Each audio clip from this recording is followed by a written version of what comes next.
382首，我是新造的人，在耶稣里我是新造的人，这种真实的歌了哈。在耶稣里，我是新造的人，在耶稣里，我是新造的人，在耶稣里，我是新造的人，从今相随时相复活。只是更新，成为新造的人，在耶稣里，我们是一家人。在耶稣里，我们来拍手，我们是一家人。在耶稣里，我们是一家人。在耶稣里，我们是一家人，从今直到是永远远。在耶稣里，我们是一家人。有点高哈，我们再把它降 key 一下。在耶稣里，我们是一家人，我们是一家人。在耶稣里，我们是一家人。在耶稣里，我们是一家人。从今直到永永远远，在耶稣里，我们是一家人。383首，我是个快乐人，我是个快乐人，要做快乐事，是日敬拜主，喜乐意洋洋。不断地歌唱，383，用力地歌唱，天天敬拜主，我要专心赞美主，赞美主，我要开心赞美主，敬拜主，我要尽心地敬拜主。多谢主，我要开口多谢主，多谢我主，多谢我主，给我一个快乐心。嘿，多谢我主，多谢我主，我是个快乐人。再一次，我是个快乐人，面带微笑来唱哦，多快乐是。日日敬拜主，喜乐意洋洋，不断地歌唱，用力地拍掌，天天敬拜主，我要开心地赞美主，赞美主，我要开心地赞美主。敬拜主，我要尽心地敬拜主，多谢主，我要开口多谢主，多谢我主，多谢我主，给我一个快乐心。嘿，多谢我主，多谢我主，我是个快乐人，赞美主。赞美主，我要开心地赞美主，敬拜主，我要尽心地敬拜主，多谢主，我要开口多谢主，多谢我主，多谢我主，给我一个快乐心。嘿，多谢我主，多谢我主，我是个快乐人。好，这条歌新歌吼，但是我最爱唱这条吼，因为这条歌就是表露出欢喜、快乐、和乐吼。咱常常就爱做一个快乐的人吼，去做快乐的代志。常常敬拜主，欢喜，不断来唱歌，欢喜，拍鼓来娱乐上帝吼，求上帝帮助咱，互咱会当常常有这款的欢喜、娱乐上赞，娱乐做一个快乐的人吼。咱这位同心来祈祷，主耶稣，我们谢谢你，感谢你，让我们一起在诗歌赞美当中将一切的荣耀归给神，因为你是配得我们赞美的。我们也要学习做一个快乐的人，因主而得以快乐，因福音而得着快乐与平安。求主你帮助我们，让我们每一次在聚集的时候，我们不仅一起赞美主、唱歌荣耀神，也愿神帮助我们，透过装备、透过训练、透过不断的充实我们的灵命生活。我们相信，我们要学习更多在神你的国度、福音的禾场上，做你尽忠的仆人。愿主你使用我们，做你合神收割庄稼的工人。也愿主你继续带领我们以下时间，祷告奉主耶稣基督圣名来求，阿们。平安哈，来，咱这回来看咱今仔日的进度。我们的范围在第19页哈。你这本无杂是？不是，你无杂哦。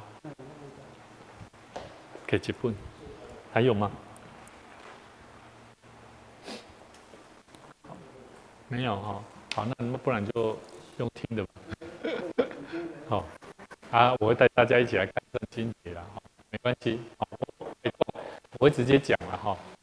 好，有吗？有哈，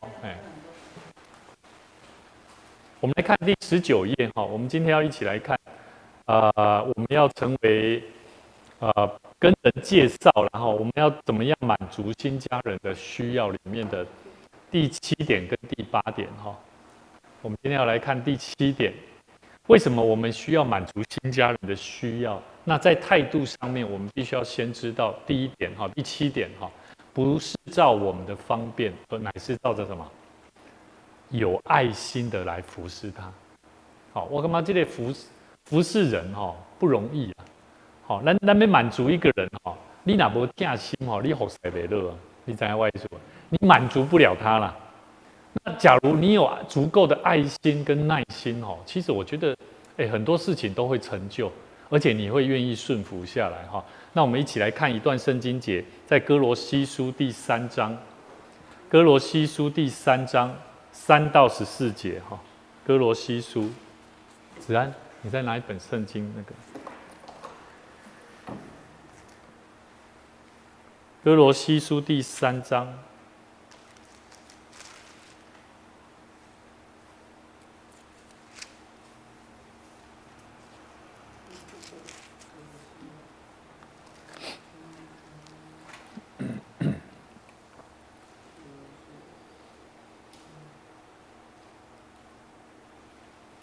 这里讲到一些基督徒，我们怎么样过一个圣洁的基督徒圣洁的生活？好，翻到了吗？哥罗西书第3章哈，我们看第3节到第14节。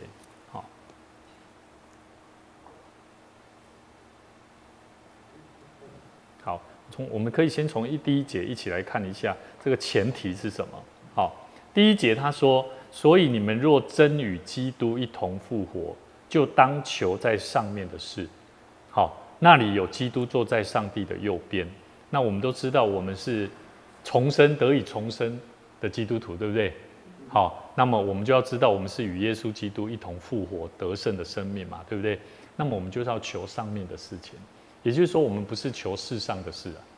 好，但是我觉得基督徒难免生活当中都会求世上的事情，咱会求世间上的代志，所以咱咧讲，咱要满足新家人的需要，我们是要满足什么？第一个，我们要有足够的爱心来服侍他，但是我们服侍他是为了满足他的需要吗？不是哦。我们一起来看这段圣经节哦。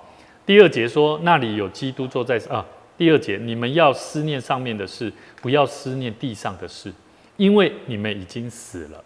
你们的生命与基督一同藏在上帝里面，有没有？所以我们是在上帝里面哦，也就是之前牧师有讲到，上帝内住在我们身里面，对不对？我们的生命是要活出像上帝与你同在的生命哦。所以呢，他说第4节哦，第4节，基督是我们的生命，他显现的时候，你们也要与他一同显现在荣耀里。好，上面为什么要在荣耀里？你有看过有当时基督徒吼，你做的代志，你哪感觉讲你不光彩啦，生命不光彩啊，你觉得你有那种信心说，当我们见主面的时候，我们可以跟耶稣基督站在上帝面前，同得着那个荣耀吗？了解我意思无？迄是做抽象的物件，但是我一直在想讲，到底咱的生命要安怎活出一个会当荣耀上帝的生命？好，第5节说，所以他教导我们几个重点第五节说，所以要致死，致死你们在地上的肢体，譬如淫乱、污秽，还有什么邪情、恶欲、叛逆念头、跟贪婪，有无？贪婪就是与拜偶像一样，因为这些是神的愤怒必临到那悖逆之子。我要问各位，贪婪对我们现在的基督徒有没有影响很大？有物质，对不对？有没有？我们从关怀很多信徒里面，我们看到他们都是被世上的许多贪婪的事情所捆绑，对不对？而且他们不知那是很危险的事情。所以呢，这个贪婪就像拜偶像一样。第6节，因这些是上帝的愤怒必临到那悖逆之子。当你们在这些事中，注意当你们在这些事中活着的时候，也曾这样行过。注意咱嘛是安尼行过但现在你们要弃绝这一切的事，以及恼恨、愤怒、恶毒、毁谤，并口中污秽的言语。所以之前牧师有带领大家去处理很多这种，我们过去其实也有跟同工，有没有？有些时候那个同工那个恶言相向的那种态度，有没有？牧师都是告诉大家不用怕，我们就是要面对。他若爱理亏的是爱我理亏啦，了解我的意思吧？因为那个是不合神心意的。那一种东西在教会里面，它可以生存吗？我请问各位，会使不？会使存在不？迄不要紧，不管，至少伫家己的教会内底，会使稳准吗？你可不可以允许这样的事情？我先问各位。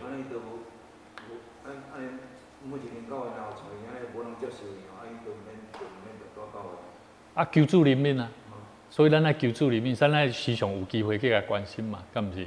所以，但是我的看法是安怎呢？我的看法是感觉讲，至少不要伤害上帝的教会，让他没有办法停，就是让他一直停滞不前了。你了解我的意思吗？你想看看过去我们有多少时间，大部分耗费很多精神、心力都在处理这些问题，可是我们忽略了去做传福音的工作嘛。所以我们要了解为什么我们要满足别人的他的需要，这个新家人的需要是什么？我觉得是福音啊。他的缺乏是什么？我们要好好去满足他，帮助他，而让他得以满足。所以我们不是只有这一点是前面有几个我们有讲到，那譬如说不要让新家人独自一个人，有没有？我们有没有陪伴啊？有没有？第一点嘛第二点要亲切的向他们介绍教会。要表现出那一种热情像这个礼拜天有来了3个新朋友，他们是在礼拜结束后才来的。可是当他们进来的时候，我们的招待就皮皮唰咯，我们就会很紧张对不对？那就是代表显明了我们在很多面对新朋友的这个招待的传福音的过程，还有一段距离，我们还没有真正学到那个精髓。就是说，当人来的时候，我们是非常热情，然后是可以跟他坦然面对的。好，所以呢，我们题外话不多说，我们回到这里所以我们要照着上爱人的心、爱心里面，我们要怎么做我们一起来看，从我们刚看到第几节？第6节吧。好，对不对？我们现在看第7节，第8节是不是？好，第8节，但现在你们要弃绝这一切事。以及恼恨、愤怒、恶毒、毁谤，并口中污秽的言语。第9节，不要彼此说谎，因你们已经脱去救人和救人的行为。注意这句话有没有很贴切？你莫讲白贼啦，爱承认咱的过去就是有安尼情形嘛，对不？咱唔通去承认讲安尼的人，咱无要去来关心，安尼敢对？无唔对，咱袂使无甲关心。但是当伊唔对的时阵，咱有咧甲伊讲无？这是最重要的一个阶段。第10节，伊讲什么？第10节说，穿上了新人，这新人在知识上渐渐更新，正如照他主的形象。有没有发现，你的知识有没有更新啊？更新要有办法越来越成熟啊，对不对？不是每次遇到那种人，遇到这样子的状况，我们就很害怕啊。然后就是那个长老啊，某某长老牧师啊，你们来哦，你们来救我，来解决这个问题哦。其实这个是一个我们要学习的功课，每一个信徒都应该要经历的。第11点，在此并不分希腊人、犹太人、受割礼、未受割礼的、化外人、西古提人、为奴的、自主的，唯有基督是包括一切，又住在个人当中。所以不管什么人啊，咱拢爱安怎，袂当有所分别。咱拢爱知影讲，耶稣基督也当包含一切，伊就是要救所有的人。他的意思就是说，他要救一切所有的人。第12节，所以你们既然是上帝的选民，圣洁蒙爱的人，就要怎么样？存着怜悯、恩慈、谦虚、温柔、忍耐的心啊。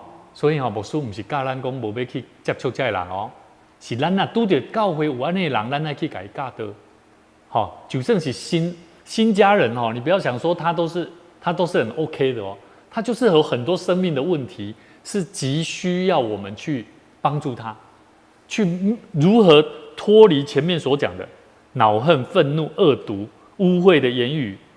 咱忙逼出讲白菜，咱都无要讲咧。有当时伊就很简单，讲话足歹听咧。很简单，伊就从喺头前讲的啊，淫乱啊、污秽啦、邪情、恶煞、贪婪啊。但是咱哪无要去讲，会使无？袂使。我认为一间教会的信徒，咱唔是徛伫痛心，一直咧互伊安怎为所欲为。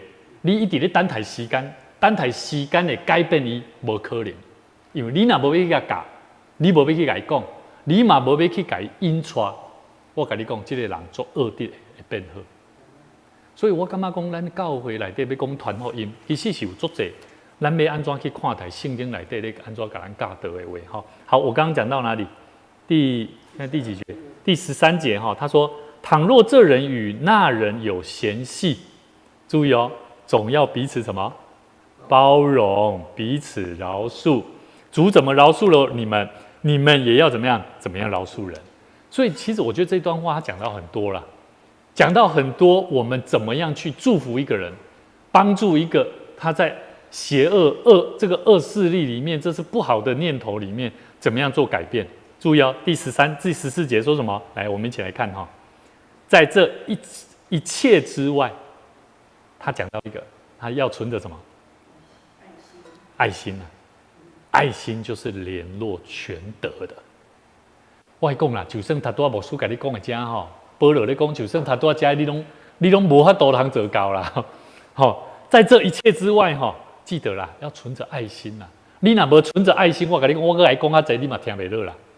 你知道我意思吧？所以那个爱心很重要啦。因为我知道不是每一个人都有办法接触一个像凶神恶煞那种令人讨厌的人啊。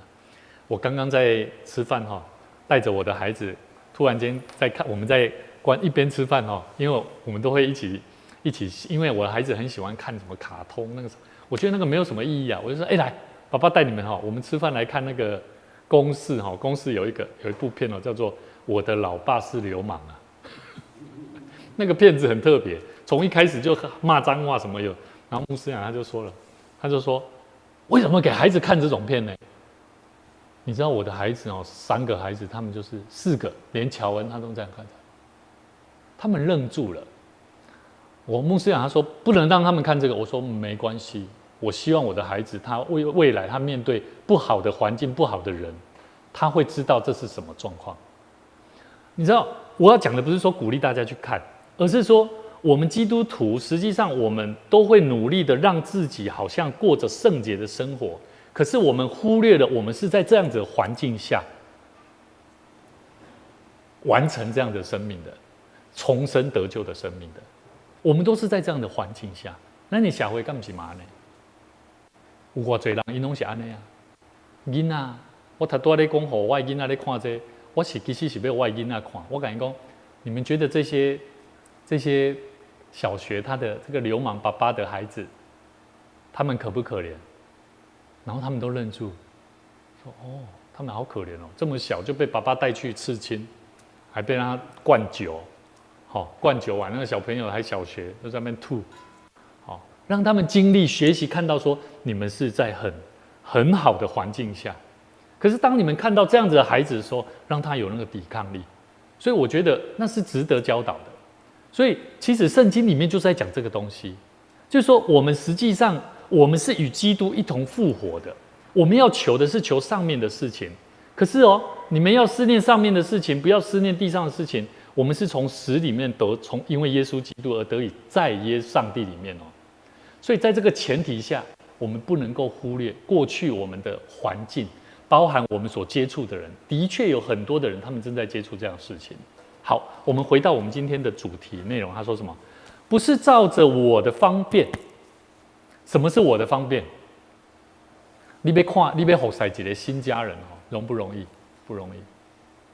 假如这个人他是让你，就像牧师刚刚讲的这么恶毒的人你爱不爱得下去啊？你有没有办法陪伴？现在一般正常的人，你都还有办法接触但是我们有没有那种抵抗力？有没有办法遇到这样的人，你还有办法面对？我们现在有很多年轻人为什么我要这样讲？你知道我们现在有很多年轻人，他的父母亲那一天上次在打架那些孩子，你知道他爸爸来的全身都刺青都是刺青可是他爸爸完全就是在顺服当中听你讲话。我感觉感谢主，充满着上帝给我的智慧。所以我也在牧师也要挑战各位我们要做新家人的关怀我们要想的是那种最恶劣的环境下，我们如何去面对。你要想看看你有没有办法，你有没有这个做预备。当你有的时候，当有这样的人来的时候，你都完全不会怕。假如比他们更好一点的行为品格很多方面比他们都还要好一点的，你完全都不怕，你会很自然所以我觉得这是值得我们来思考的问题我们不是照着我们的方便，乃是照着有爱的心，要彼此做连结。就像14节所讲的，14节所讲的，我们再次一起来看存着爱心，爱心就是联络全德所有的品德，所有的这个好品格我觉得都是要透过爱心不是你也要你做到忍耐，也不是说你做到安怎做什么代志，你有什么好品格，你就做到，不是，若无疼心都无法度。所以我觉得圣经讲的这个爱心很重要。我们要如何去关怀这些新家人朋友，一定要透过爱心来联络彼此这个好的品格。好 ，OK， 那我们看第8点，我们来看第8点好，第8点他写什么？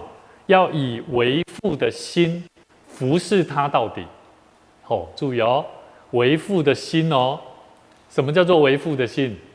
意思你是头啦，你是头，不是你一定要牧师去，牧师在你身边才可以啦。所以跟你旁边的人说一下你也可以做父亲。什么是父亲？父亲、母亲都一样，做头。这个头就是代表你是一个会当安怎？你做爸的心迄心是啥？咱做伙来了解咱来看这个撒母耳记下第7章。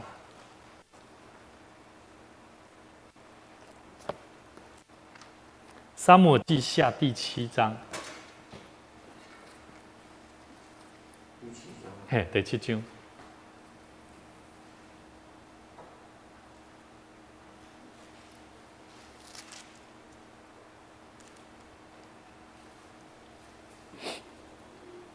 好，这段圣经节呢，其实在讲上帝对大卫的应许。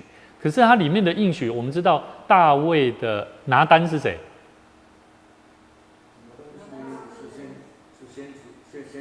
是先知啊，他是谁？他是大卫的谁？大卫的先知。其实他是大卫的儿子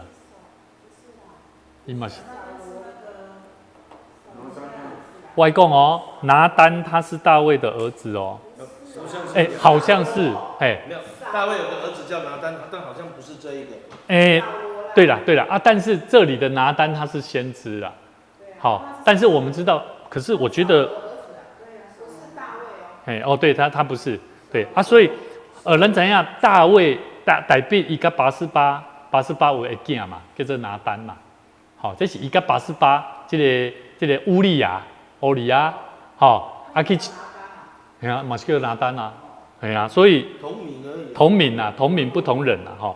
所以我们知道这里是先知哦，哈，这里是先知拿单哦，哈。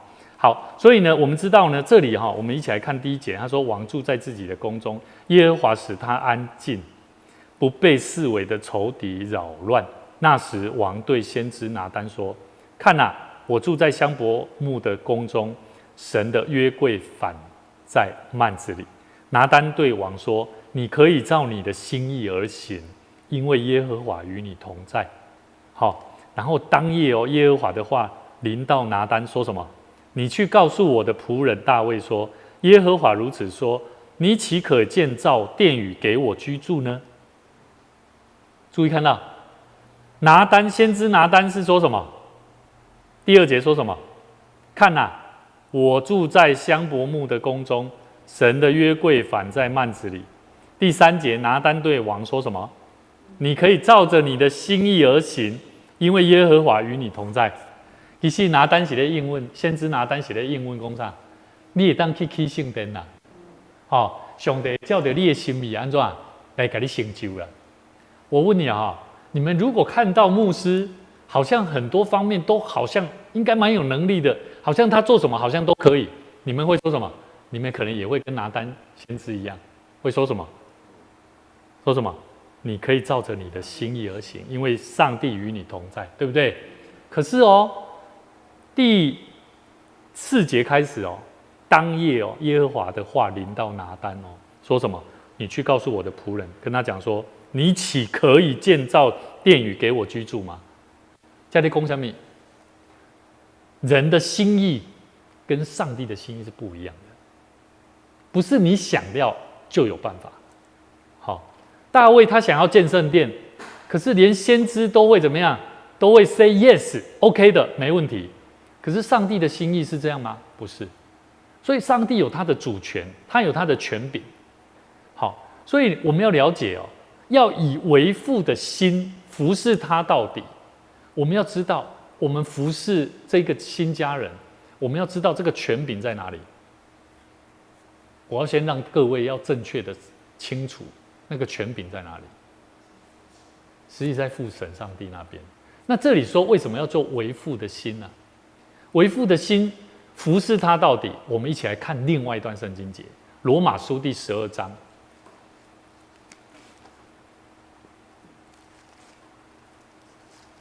罗马书第12章1到8节。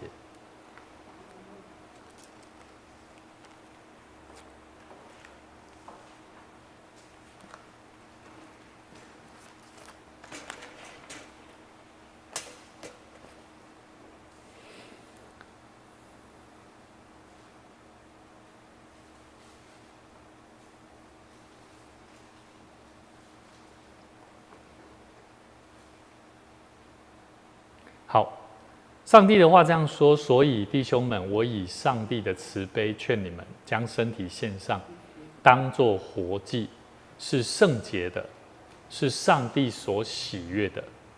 你们如此侍奉，乃是理所当然。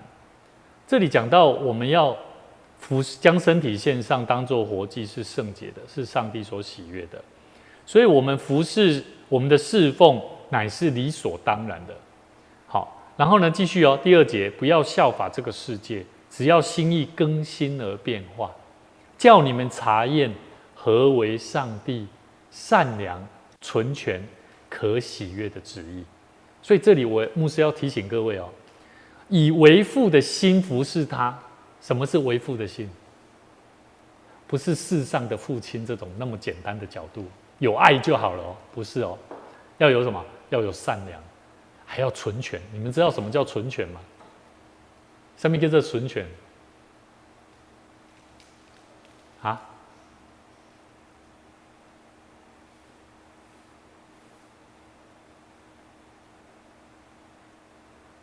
什么是纯全？今天老师，你干嘛纯权是什么？都可以解释看看。你看，那纯是指在值上面很纯，权是指在量上面很全面这样。对。纯全、善良、纯全，有没有一种成全的感受？好，成全。可是要成全，成全到什么阶段？成全到什么程度？好，为父的心哈，我觉得为父的心，它可以让人感受到它不是只有好啊，善良是好的嘛，对不对？善良啊，做好啊，这老辈跟他做好啊呢。但是纯全呢，他要成全你，可是又让你感受到很自然，然后又很受祝福。那后面他说什么？可喜悦的，是让上帝可喜悦的心意。哇，又好像又更难一些了。所以我觉得不容易啦。我们要为父的心来服侍一个人不是单纯照着我们世上所看到那个父亲或母亲爱孩子的那一种心那么简单。我们继续看下去我们继续看下去，第3节我凭着所赐我的恩，对你们个人说，不要看自己过于所当看的，要照着上帝所分给个人信心的大小，看得合乎中道。有没有发现？就好像有些时候牧师的要求会比较高，对不对？会不对？假如我用我的要求来要求弟兄姐妹，你觉得弟兄姐妹会不会很头痛？他压力很大，他搞不好也不太想要遇到牧师，对不对？好，可是如果你的态度、你的为人是既可以进又可以退的人，你觉得人会不会喜欢跟你在一起？会。可是如果你只会退，你只会成全他，什么事情你都会迁就他，可是你没有办法带领他往前行，你觉得人会不会想要跟你在一起？也会。可是他会有一种利益的关系存在而已。好，当你要求他的时候，当你期待他跟你一起往前进的时候，他就不会往前进。所以呢，我觉得上帝所分给个人信心的大小我们要怎么样看得合乎中道？我觉得要求神给我们智慧。好，第4节，正如我们一个身子上有好些肢体，肢体也不都是一样的用处对吧？我每写字，我就是用正手写，较好写咧。我想要坚持的爱用倒手写，你知道我意思吧？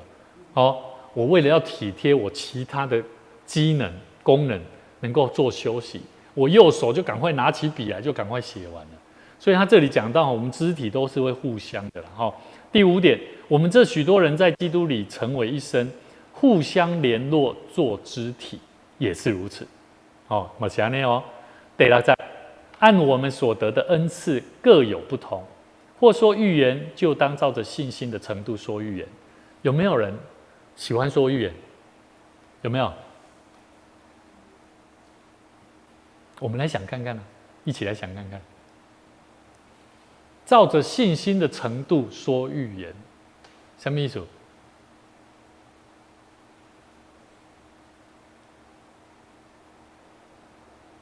您敢有听过一种话讲你若安尼做有可能发生什么代志你若安尼做囡仔咱拢会安尼甲伊讲你唔通安尼做，等下做危险。你若安尼做会安怎唔敢安尼讲不，我咧讲的讲，其实咱平常时拢常常咧，有些时候就像你若安怎就是安怎，这就是预言就是安尼可是那个信心的程度是什么？我们的预言是要做什么？我是觉得是应该要怎么去祝福，把它转换个方式去祝福，因为你看得出来，他这样子做是很危险的，对吗？信徒一偏偏的就不要来礼拜所以我信徒常常你跟我讲牧师，我这个礼拜要请假，因为我怎样？我说你不要跟我请假，你跟上帝请假，因为我承担不起。你了解我意思不？你给我请假我哪准呢？上帝不准咩啦？了解我意思无？因为敬拜上帝，这是咱甲上帝的关系嘛，对不？所以咱甲信徒的关系，咱唔通互伊有这种观念，你来甲我请教，请教这是咱伫外口面的这种关系，迄是你甲上帝的关系。所以咱爱互咱的信徒足清楚知影，这袂使准唔准的问题，吼。所以你唔通甲我讲，你会当请教无？唔是安尼。当然，咱会当用较客观的方式去理解，但是我会觉得，这种角度、这种观念，我觉得不是很 OK。因为我觉得牧师规年套单吼，甲有咧请教，礼拜日啊，应该是无吧？应该是无咧请教的啊。我要去人上讲，我嘛唔敢讲呢。我敢袂当像咱安尼讲，我甲恁请教一下。唯一敢若像啥？像阮放年假有无？阮放年假，我嘛是去到我礼拜天，我嘛是照常去礼拜。礼拜了，我等下我会去人讲，我牧师去倒位礼拜哦。我觉得那种请假是很恐怖的事情。为什么？因为我不知道我会不会得罪神。所以其实我觉得说，照着信心我们有点偏离了但是我觉得说，我们要想说，按照我们所得的恩赐各有不同啊。我觉得我相信是真的有人会说预言，这是真的，我也体会过。像之前牧师有跟大家分享过，有姐妹她就跟我讲说，牧师，你在这间教会刚开始，你一定要好好为这支教会做洁净的祷告啊。我那个时候听不太懂，因为我不是有说预言的恩膏的能力，所以我不懂他在指什么。可是当我离开这间教会的时候，我才发现原来他的预言是真实的，因为就是不洁净，因为人就是存在自己的私欲在管理教会。这样懂我意思所以其实说预言其实是有的，包含什么？包含有人会跟我讲那种东西不要常吃，吃了其实对身体绝对不好。你咧讲预言预言就是讲还未来代志，咱事先会识感觉？这是无一定的代志。无一定对。但是我问你一个人骑车骑足紧。你身躯边，你有一个足好的朋友，伊骑车做啥物代志，拢爱足冲动的。我举一个例好啊，咱嘉伟这学生嘉伟有无？伊之前无骑奥多麦啊，当开始骑奥多麦，伊嘛无驾照啊，骑奥多麦的时候，有一摆我伫路林我牧师骑迄是大只奥多麦啊嘛，有一摆我伫咧后视镜看一只奥多麦一直甲我对对到倒位，对到恁兜遐过去迄个十字路口，大十字路口。停落来，对教会才开始一路拢后壁有一只一直甲我虐，我迄只车原底做主人，顺骑落看起来足紧但是迄个人伊迄细只奥多麦一直虐，到我边仔时我看，是你小心啊！你这样的骑车很危险有一天终究会发生大问题牧师你放心很稳的啦。你别让他讲。后来他已经要发生弄甲密密麻麻，伊甲摆卡来你要讲啥？因爸爸甲伊讲，你家己医药费，你家己去用，家己处理。加在伊生命还阁老的呢。所以我觉得说预言的东西，我不单单只是说一个当然它有预言的方面是有很多学问在里头，很多神学概念。但是我觉得说，按照恩赐来说，的确很多时候我们是有这样子的信心是会看见说这是真的有可能会发生的。所以以底下讲的意思是这样，就当照着信心的程度说预言。假如我不跟这个孩子教导，今天有一天他被撞死了，他的家人来教会说，你们有没有在教导我的孩子？至少我有讲照着信心说预言是这个意思，你不说会很危险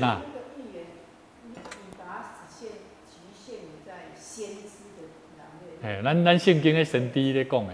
其实不是在我们日常生活，是在跟人家交通、纠正，那个也是算生活化的，不要有一个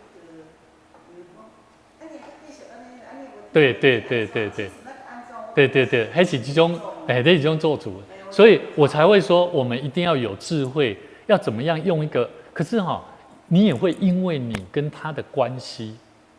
你跟他的关系的差别，跟你讲的方式就会不同了，懂我意思吗？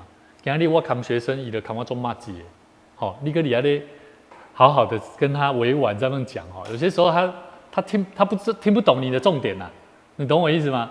学生真的是很特别的一个族群所以就是说，不同的人，你要用什么智慧，用什么方式去传递你所信心所领受的预言。好，继续后面他说，或做执事，就当专依服执事，有无？执事在座咱中间有的人做执事、做管理、做教会，有当时无真正无法度发挥这个真正执事的这个专业的职务呢。包含什么？或做教导的，就当专一教导。或做劝化的，就当专一劝化；施舍的就当诚实，治理的就当殷勤，怜悯人的就当甘心。所以我们不要想说牧师上面的所有的他都会啦。我要告诉你有些时候当专一的就让他好好专一做他该做的事情，懂不懂？所以我觉得我们教会慢慢的在走向团队服事的工作。我也看见我们的教会是慢慢在成熟改变，所以牧师也期待我们也好好去学习，怎么样用为父的心服侍一个人到底。实际上我们要透过圣经里面去好好学习，好好学习照着上帝所赐给我们的恩典，不是看自己过于当看的。注意第3节，好好的把它记下来。我凭着所赐的我的恩，对你们个人说，不要看自己过于所当看的，要照着上帝所分给个人信心的大小，看得合乎中道。我觉得如果我们能够学习这样的态度，我相信我们爱一个人，爱一个新家人，服侍他，你都能够服侍得合乎中道，好不好？不会对于服侍有压力啦，太多的压力啦，重担啦，你反而会越服侍越甘甜。好 ，OK， 那我们从这第8点，我们看到几个东西就是第一个，上帝的主权，为父的心，其实权柄还是在上帝，但是呢，这个主权要记得，我们其实是照着第7点我们所说的，要用爱心去服侍一个人。第8点，我们要有为父的心，你改动作那像那是你的亲人同款，袂当放煞的，要时常为他祷告，那时常为他祝福，甚至有空遇到了，我们就是好好跟他建立关系。所以我们也为我们的教会，明天晚上我们青少年听说有15个，子安跟你15个左右现在知道有17。17个学生那牧师会期待说我们来为这些我们教会的稳固的这些大学生跟青少年，因为他们有负担。当我们有负担的时候，神就会把这些羊群带进来。那现在这些年轻人，他们也知道来教会、来大桥教会是非常好的，所以我们为明天这些青年我们的教会青年，他们要服侍这一些新朋友、这些学生来祷告。咱在行吧来，咱手边咱想一下咱感觉在行吧的中间，我们自己的经验，假如又有新朋友的时候，最会被忽略的是什么？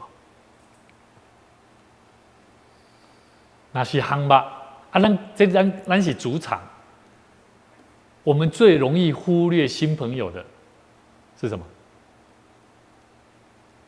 我觉得比较容易可能会忽略的是，我们自己人会忙于在烤肉，然后让那些新朋友就在那边不知道做什么。对。本来烤肉人，他要提供这来我那有提供这来，像我过去烤肉，咱哪想象一下，明天假如他们有10几个学生，假设有10几个学生没来，那怎么样让这个活动不会疏于变成是自己人自己青年伫遐无闲咧准备？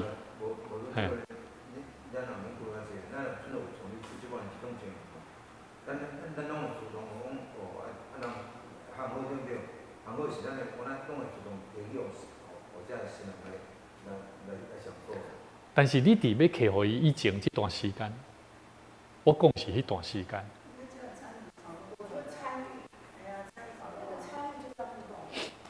好，那参与的时候有没有可能自己人会忙于在做？因为你咧专心，你咧用的时阵，你会忽略，唔知要怎跟你讲哦，会不会？子安，我们有几个炉？啊，我们先一起来为这些事情祷告了哈，祷告完我们再来讨论，好不好？好，嘿。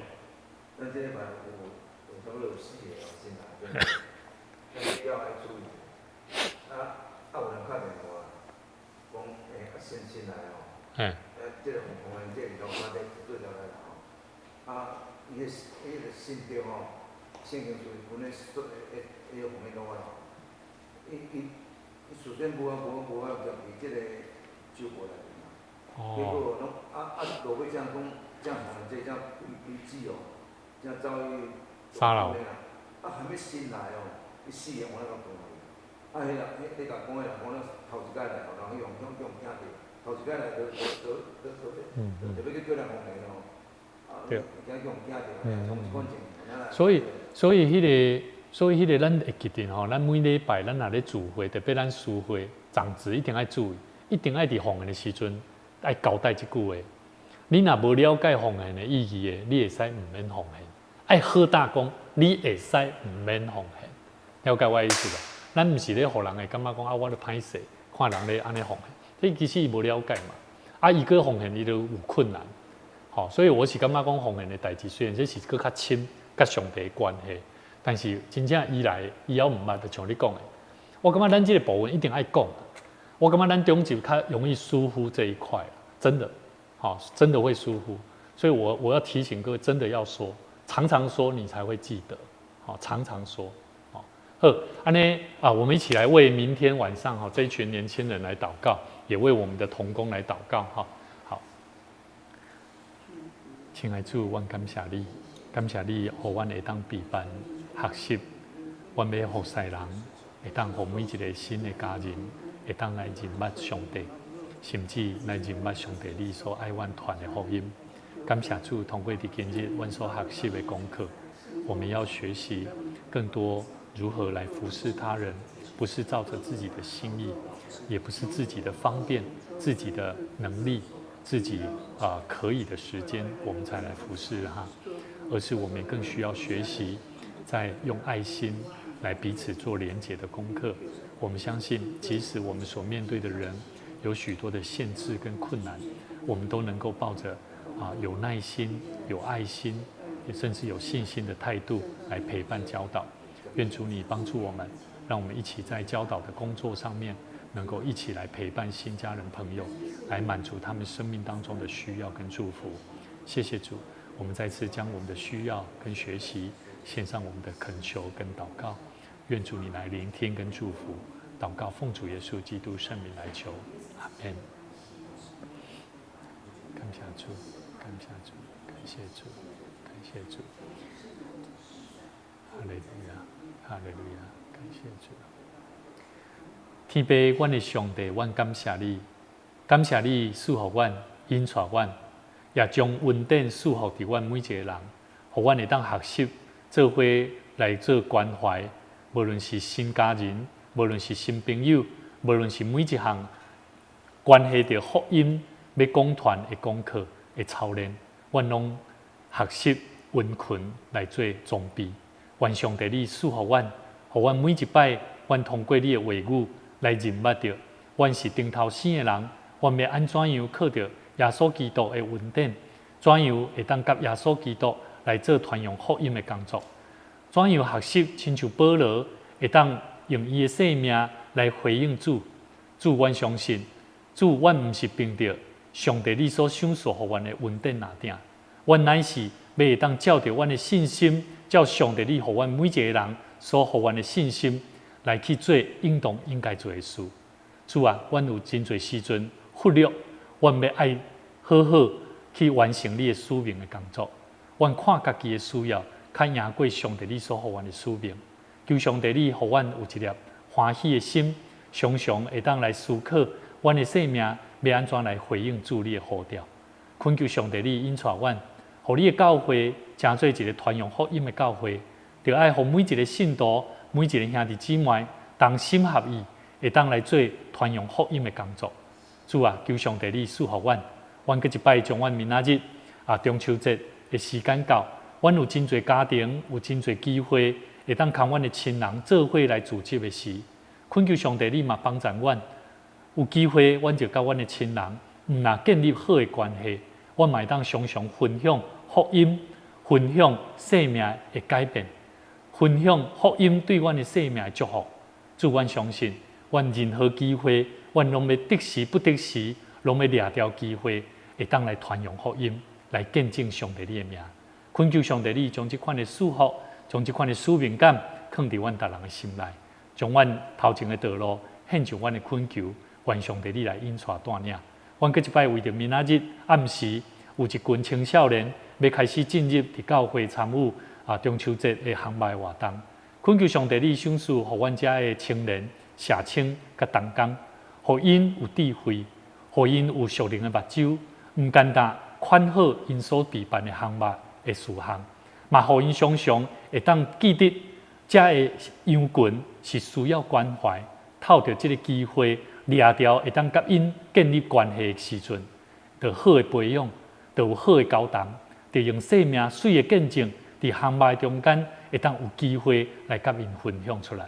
愿上帝你赐福阮，互阮常常掠着这个机会，阮相信福音的果效要通过阮用心的付出甲备办。上帝，你要将羊群大大赏赐伫阮中间，同心祈祷恳求，靠耶稣的名，阿门。好，所以